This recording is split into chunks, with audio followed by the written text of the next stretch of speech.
Yeah. So I'll open up the forum for any questions you have since this is the first class. I don't want to start anything in our, okay. So I'll give you all, I'll open the forum for any questions you have. You can ask me anything.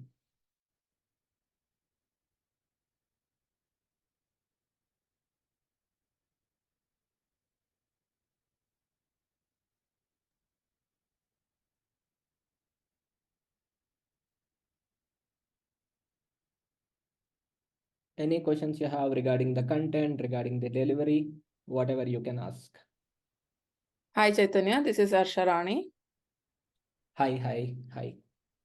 You mentioned everything is updated in LMS. For practice, we need a data set.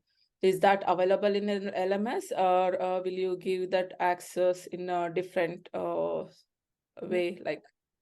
So mostly what I will do is video lectures and these what do you say assignments and all, I'll keep it in the LMS, and the data and all maybe slowly going forward what we will do is we'll create a GitHub repository, and Okay. you're going to use the data and the other requirements from GitHub. So that way you will be familiarized with GitHub, how to use it. At the end of the course, you will feel comfortable using GitHub.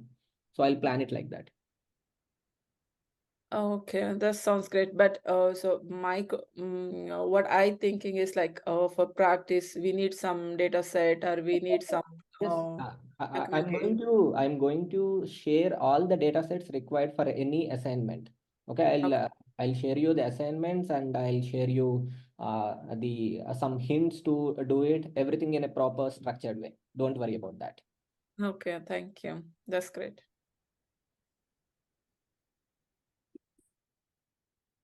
Just to understand the future. So now everything is open source. Everybody is putting their code, functions, libraries, whatever it may be. So Yeah. are there any AI plugins coming in so that they build their own code based on the whatever the open source code already available? Yeah. So definitely, that's how the industry is progressing. So to develop some kind of plugins wherein automatically you can develop this code, but it will take some time for that to happen. So you Yeah, might have heard of this GitHub Copilot. yeah, yeah. Yeah, in GitHub Copilot, the moment, let me quickly show you. So what happens is the moment you write a small snippet of code, right? No, I'll just show you. Yeah. So suppose let's say I just write a comment like hmm,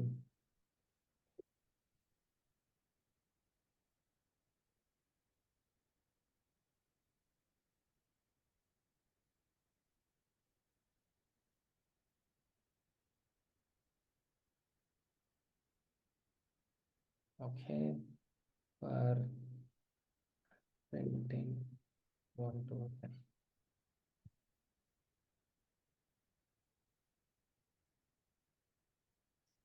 See, I didn't write it. Yeah, Automatically, it has yeah. shown me this for in.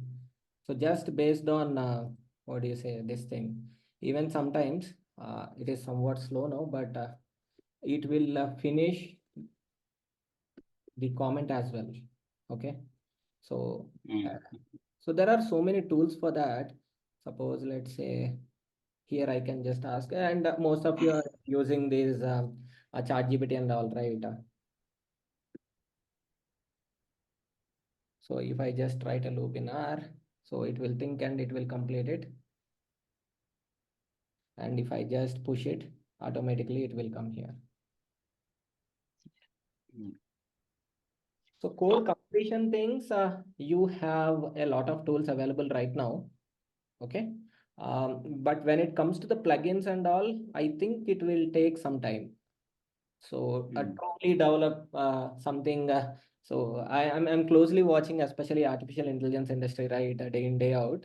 Right now, my guess is at least it will take 3 to 5 years for sure to at least reach that phase where a simple plugin will do all the things. Maybe 5 years minimum it will take. Okay. So where do you think the actual human skills are required? I mean, down the 5 years down the line. So if I'm working in clinical industry, so coding, maybe 90% of code a plugin might do. So where does our skills actually, So what I where we believe should is, focus? yeah, exactly. It's a very important discussion right now. It is happening in the industry as well. So what I believe is even most of the famous AI scientists they are believing. So even if you automate a lot of things, the brain, the driving force will be human. Suppose let's say first I need to think that I need to write a code for solving this. I need to write a code for calculating these counts, something like that. So, but who will tell that counts to be calculated or some statistics to be generated? Somebody needs to drive that, right? It's not like everything can be directly thought directly that AI system will think about what needs to be done and another AI system automatically do it. It will not happen in any near time. People are they are just discussing some sci-fi movie content, so wherein everything is decided by AI, it will not happen. So Mm, I think the famous scientist Jan LeCun, he heads this what do you say Facebook Meta. He is like the godfather in AI. Once what he told is, you take any politician in world, okay. So do you think scientists will try to become politicians? So what he has given an analogy is the people who are not that talented, okay, so they will typically try to dominate others. The people who are like maybe this is debatable. The people, the person who is like the utmost talented, like scientists and all, they want to do research and they are typically submerged in their own thinking. They will not try to completely what do you say rule the world and do this kind of things.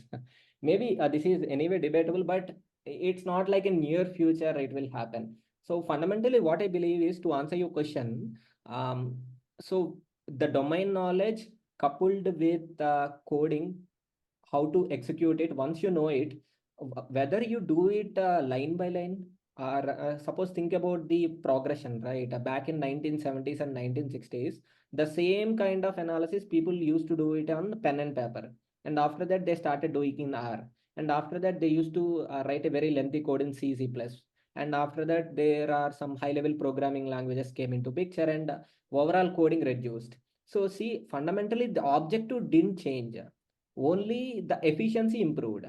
So if you are efficient enough to get the things done, I don't think it matters like if you take so previously whatever it has taken like 2 days or 3 days, it might take one day or 2 day.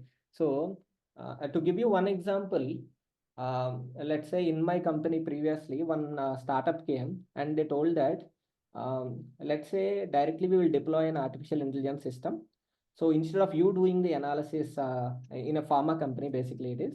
So they want to just dig through all the manufacturing related database, and they said that whatever issue that is happening with a particular drug molecule, right, there is something called yield and quality issues. I'll be directly equipping you with the AI system. AI system will directly tell you wherever there is an issue, whether the issue is with let's say there are some physical parameters like temperature, pressure, something like that. So they said that like 5% of the times it might the answer whatever it is given by the system, it might be wrong. Okay. So just mm, think about, people might think that it's only 5%. Let's think about in a practical scenario. So suppose a business owner directly use that system, and it recommended few things like you need to change this and you need to change that. Can he implement it? First of all, how to know yeah. whether that particular scenario is falling in the 5% or 95%? Yeah. Further, Even 95% is correct. Someone needs to validate whether it's correct or not. yeah, Which exactly. 5% is incorrect? Yeah. Makes sense. Exactly. So that's where it's like validating every times means it is like doing the same thing again. So in practical implementations, right? I have seen people saying so many things like, okay, everything will be automated by AI and all. I strongly believe you need somebody to oversee it. Think of like AI as a personal assistant for you. Okay, very intelligent personal assistant, but at the same time it is dumb. So it will not do anything on its own. But if you ask it to do it, it can do anything.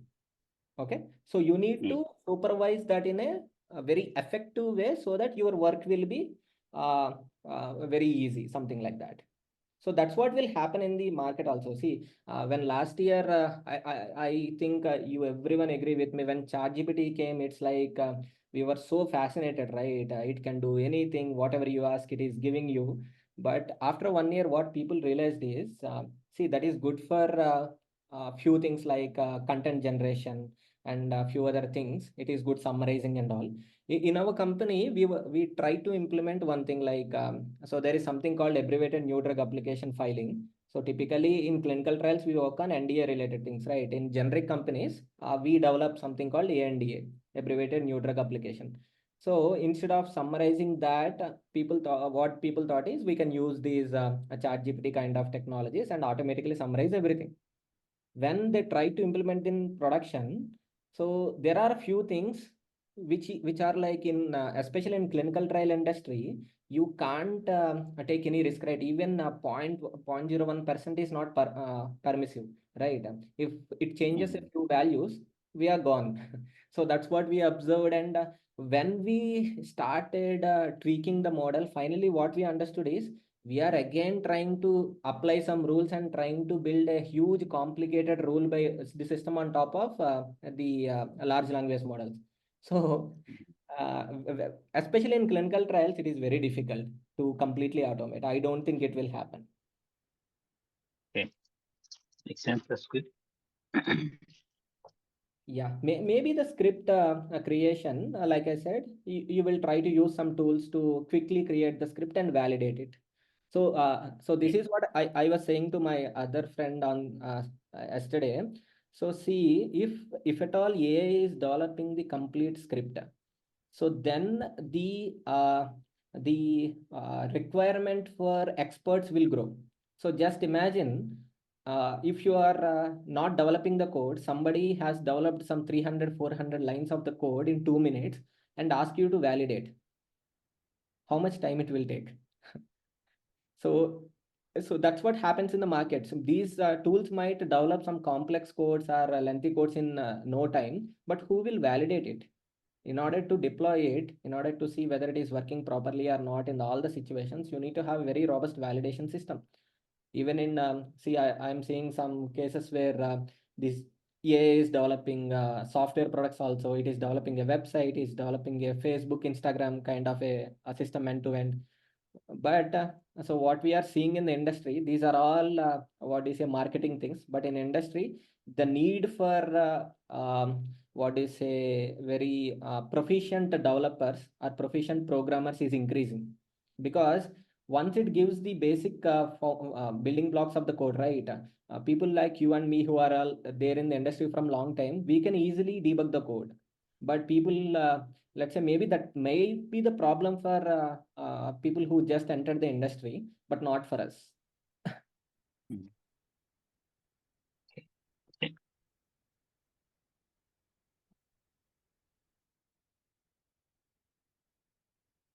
Okay.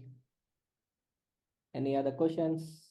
Anything related to LMS or curriculum or whatever it is, you can ask. So timings, today I received one feedback saying that 7 o'clock will be very early for especially US people. I'm just thinking if it is fine with everyone, if we do it at 7:30 to 9:30 Indian time, 7:30 to 9:30 IST.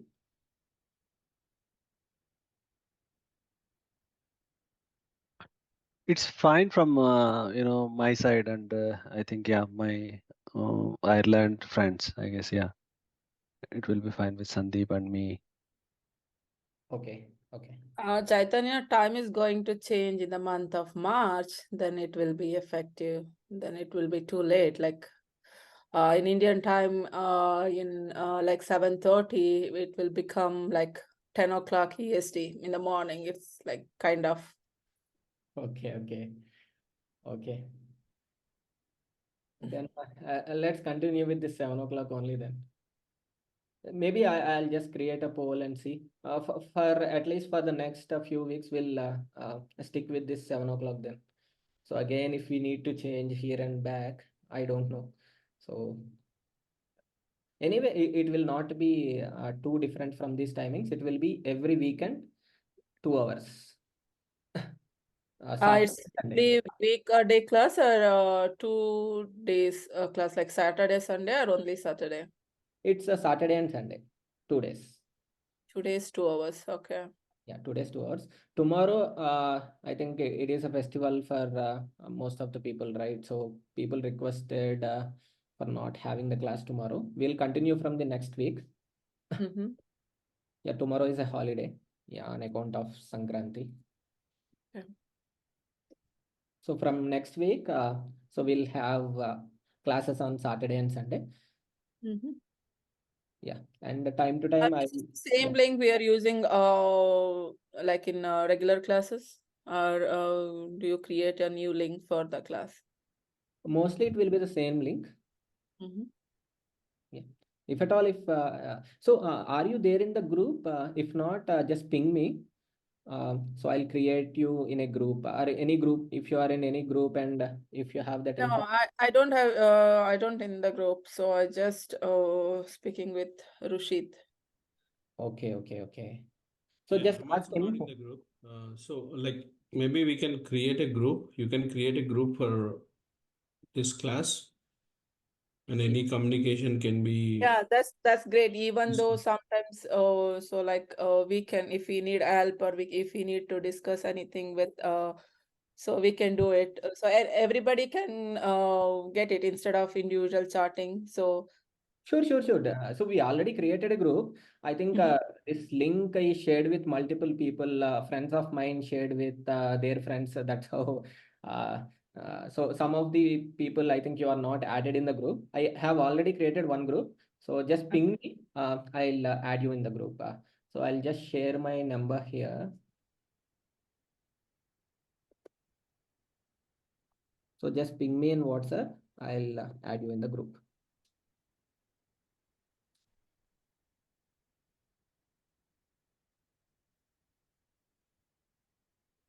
Okay, whoever you are not there in the WhatsApp group, just ping me on this number. I'll add you in the group. Sure, thank you.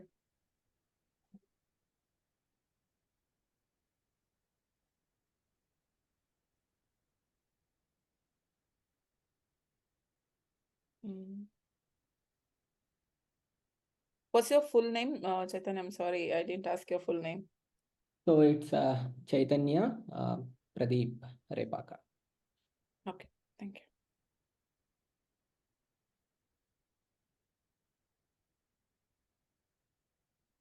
Chaitanya, today's class also you are going to put in LMS, right?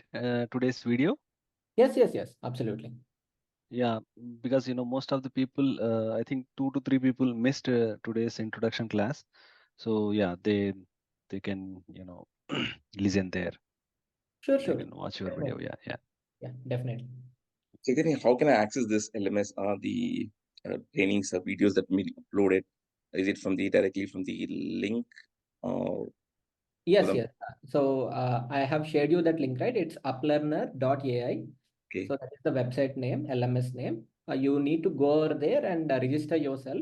So once you register, right, so we'll assign you those courses because I am teaching a data science course as well. Uh, so you need to have access to only the R course, right? Those things will do it. Maybe once you register yourself, it will take a half a day or one day for us to just give you the access. Once we give you the access, right, from next week on, I mean, next time onwards, you just need to go to that LMS and just check in the course page the relevant videos and the material. Great. Thanks, Chaitanya.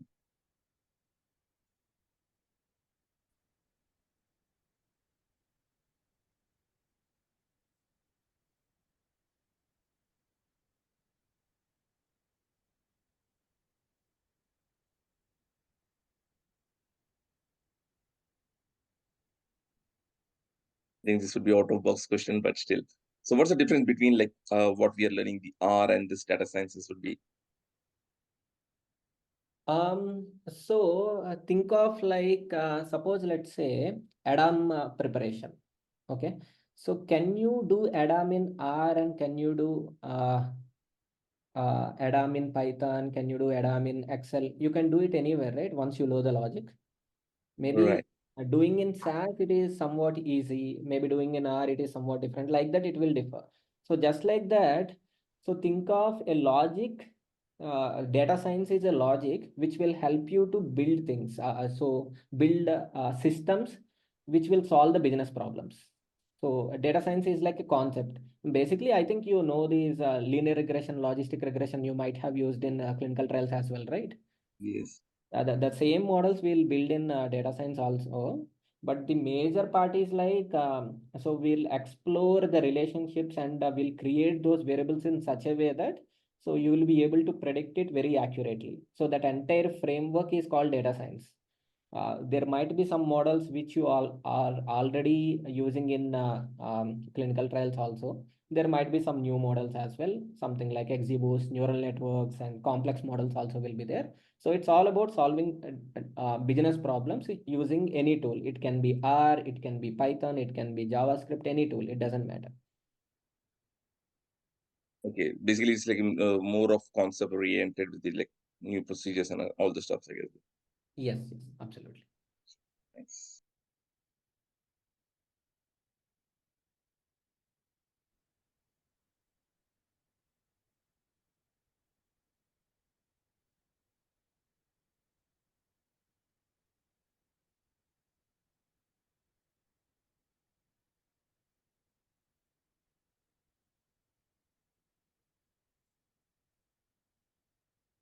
Okay.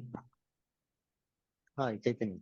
As we are having still some time, uh, I will share. Shall I share the screen so that, or you can share your screen like LMS? Just I have logged in. Is that the same you're talking about? Yeah, can you share your screen? Yeah. Share it. Screen. So let me, I think I need to give the permission as well. Yeah. Okay. Okay. Yeah, you can share it now.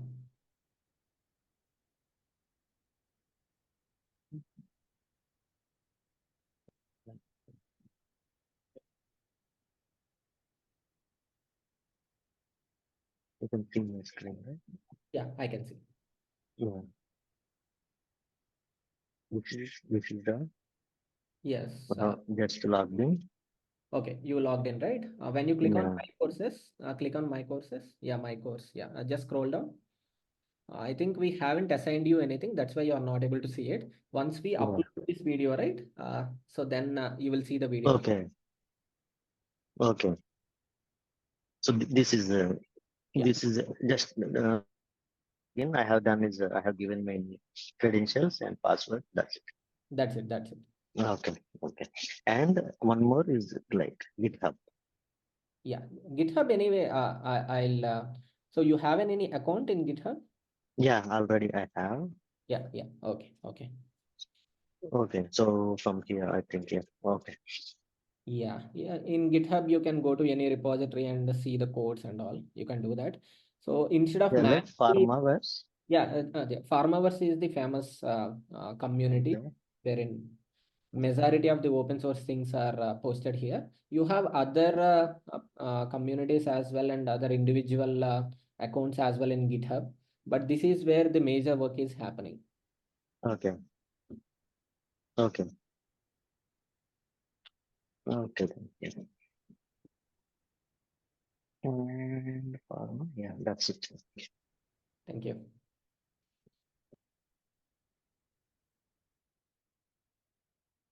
Okay. I have one question. Sorry, I missed first 5 to 10 minutes.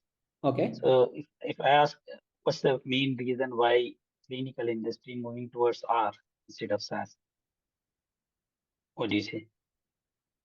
So I think I have heard this multiple times, like completely the main reason is because of the this it's open source and free, right? So that was the main motivation. And also the thing is like so you have a lot of flexibility to develop things with respect to R, right? Not only the analysis part, so the other things like dashboards and applications, it is a lot of flexible. So people wanted to move into that. I think when I was leaving the clinical industry back in 2015, if I remember correctly, people were saying that completely it will be open source. It is going to cost a lot. Industry move towards R. But it's been 8 years, I think. Now I am listening again. So the primary motivation point is, I think, money. So since R is very expensive, SaaS is very expensive. But one more thing, what I'm hearing is, and I've recently, in the past 6 months, I've been closely watching this R industry in clinical trials. One thing I'm seeing is, even though it is open, so even though it is free, the cost for maintenance is getting very high. So when I say cost for maintenance, because it is open source, one needs to thoroughly do the qualification part, right? So whether that works or not, if something new comes into picture, especially in open source, this maintenance of packages, it's a headache thing. So because the problem is somebody will develop it, so you don't know in all the scenarios whether it will work or not. So that's why I think these people started qualifying, I mean doing the qualification of these libraries and all.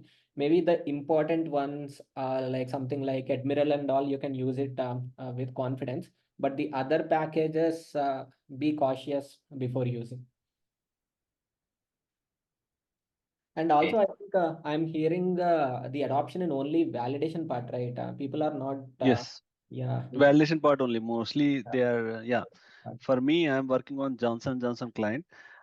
They have already, started. We are working on validation side. We have mandatory. They made it mandatory that we should use R only for validation for TLFs. So yeah, we And already started working on it. Yeah.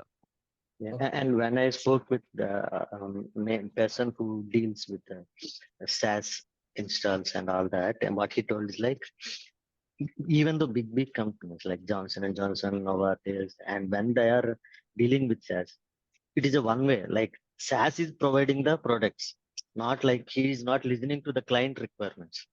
So he's pushing Exactly. now SaaS Exactly. Studio. Next, he's asking to SaaS via. Next, he's asking, Array, those are all not required. Give the general SaaS so that people. And he's not listening, and he's keep on releasing new versions, and it is Yeah. creating like time based like SaaS Studio in That Johnson learning and curve is Johnson. also a very big problem, very big problem. So whatever Yeah, develops in whatever way, we need to learn, no other option. So in open source, the yeah, beauty is if somebody develops in a very complex fashion, nobody is going to use it. Okay. So yeah. since you are And getting, yeah, exactly. and what he told is like, and FDA doesn't have any specification like you should submit in SAS or R, nothing like that. It is asking to Exactly. yeah. Uh, First I thought like that FDA is only asking about SAS, but there is no restriction like it seems. FDA No, doesn't they only specify. verify. They only verify. Yeah. No, they only verify if the Yeah, it system you're seems. following is validated or not. I mean, the only thing they check. Yeah, So if yeah. it is validated system you're using, I mean, computer system validation, you following that process, then they will So be fine. now, yeah, J&J is highly deploying all this for validation only, like SAS, Shiny apps, and all that. So once they have package for almost all streamline, then they will deploy completely for Yes, validation side, mostly. they have already created macros, Hema. All for all the TLFs, Yeah, they macrotized everything. They yes, have yes. now global macros, everything inbuilt for R. Yeah, that's They why are their moving very target is fast. Yeah, they will. 2025 and 2025, I think. No SAS code for Yes, development for QC. That is their correct. target, it seems. That is their target. Yes, exactly. Yeah, yeah. Cool to know. That's good one. And anyway, so since you are already experts in SaaS, so what I am expecting from you is by the end of these 3 months, So I'll try to help you to be experts in R as well, so that for the next whatever 15 years or 20 years career, or I don't know, 30 years, whatever. So you should have no problem at all in identifying business opportunities or growing in your career. So once you have these state-of-the-art techniques in your hand, right? So then it will be a very good marketing thing for your profile, as well as, and also trust me when I say this, when I started using R and Python, right? I feel liberated. I felt liberated. So it's like in SaaS, like Hammer said, whatever they ask you to do, there is no other option. But in R, you can explore a lot of things and you can develop some cool dashboards for your own purpose. There is a lot of what do you say? So flexibility for you to develop some new products and all. So you will definitely love it when you learn SaaS, and when you start developing things, right? You will feel the difference.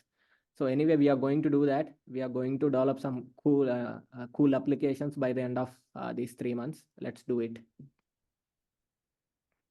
And I heard that some statistical procedures instead of SAS, they prefer R, like MI, multiple implications. That means I don't know Yeah. So exactly. because R is And developed by statisticians, right? So okay, even in data science, when it is when a particular project is a hardcore statistical project, then yeah, nowadays also people are preferring R only. You might have seen Python a lot in data science or artificial intelligence, but still when it comes to statistics, there is no other option in the industry. So okay. R has beautiful packages for statistical analysis. And from SAS we can call R, right? Yes. I've seen a couple of methods. So in which you can execute R code, in which you can execute Python from SAS. You can. Yeah, because in that procedure, what they use is from SAS, they will use R, call R, and that output they will use again as an input for SAS. Same Yes, happening in the from the SAS interfaces. yes. I have seen that. Yeah. Okay. Okay.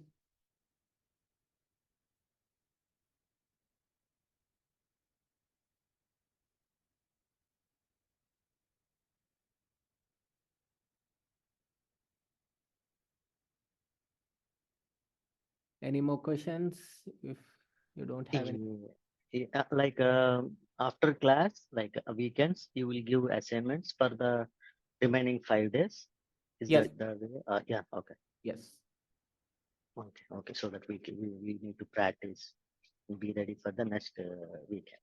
Yes, absolutely. If Yeah. you practice again, it will be like the same thing. So once you practice, it will be easy for you to understand. I've shared one more article in the blog. So comparing SAS with R. So just have a glance through that.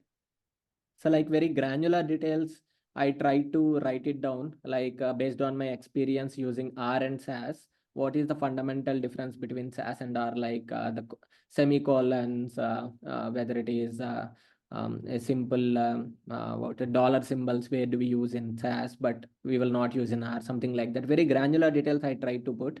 So just have a glance through that. So next class anyway we'll discuss in detail each and everything. But just if you keep on reading the same thing again and again, you will get acclimatized to these terminologies and all, right? So yeah. So before the next class, please everyone, you install R and R Studio in your systems and come to the class, so that we will have that learning exercise, learning cycle completed in the class itself. At least 50% of the learning if you complete in the class, next 50% so it will be done basis the assignments which I give you, so that by next 3 months I am expecting every one of you to be experts in R. Okay. Yeah.